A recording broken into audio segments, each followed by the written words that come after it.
In the great village of Ile-Oluwa, there was a man named Joba, a devoted servant of Kabiyesi Oba Ile-Olu. His loyalty was unmatched, and his hands were blessed. He had vast farmlands, herds of cattle, and a family that was the pride of the village. Every market day, his barns were full, and his household lacked nothing. One evening, under the great Iroko tree in the palace courtyard, Lakaye, the chief of mysteries, spoke to the king, his voice like the hiss of a snake. Kabiyesi, is it not because you have blessed Joba that he has served you so faithfully? Take away his comfort and see if he will not turn his back on you. The king thoughtfully stroked his beard. Joba is a man of integrity. Do what you will, but do not touch his life. The next season, a strange fire swept through Joba's farmlands, leaving only ashes. His cattle, once strong and fat, fell sick and died overnight. While he was still trying to understand his misfortune, news reached him. His house had collapsed in a storm, taking the lives of his children. In the center of the village, under the weight of sorrow, Joba sat in silence. Would he cry out in anger? Would he cross his fate? His wife, Folashade, stood before him, her eyes red with grief.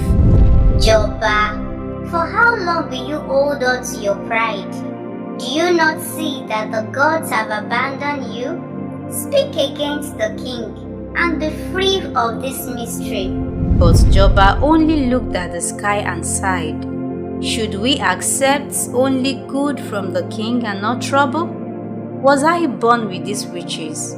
If the king sees fit to take them away, who am I to question him? Days passed, and Joba's old friends, Balogun, Dimeji, and Sonya came to visit. Balogun crossed his arms.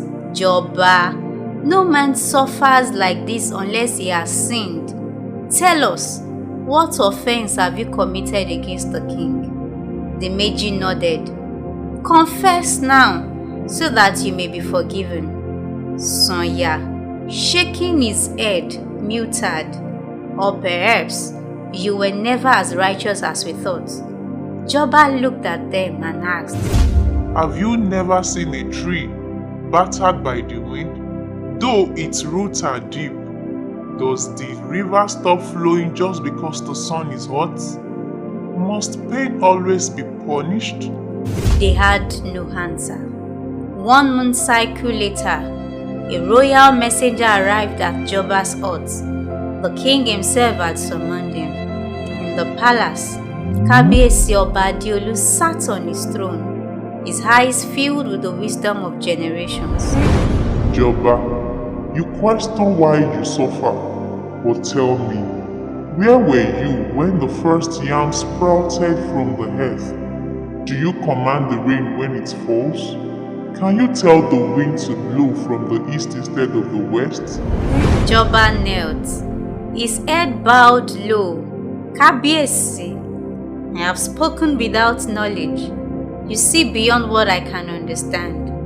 The king smiled. Rise, my faithful servant. And just as suddenly as his trouble had come, his fortunes were restored. His lands flourished again.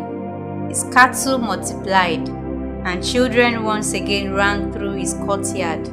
One evening, as they sat by the fire, Folashade returned, her face full of regret. Joba, forgive me. I spoke in my sorrow. You were right to hold on to your faith. Joba looked at her and asked, when the sun sets, do we not trust that it will rise again? If we trust the sun, should we not trust the king even more? And so the name of Joba was honored in Ile-Oluwa for generations to come. A question for you, audience. When the wind shakes the tallest tree, does it mean the tree is weak? Or does it mean it was choosing to be tested? I await your opinion. the comment section.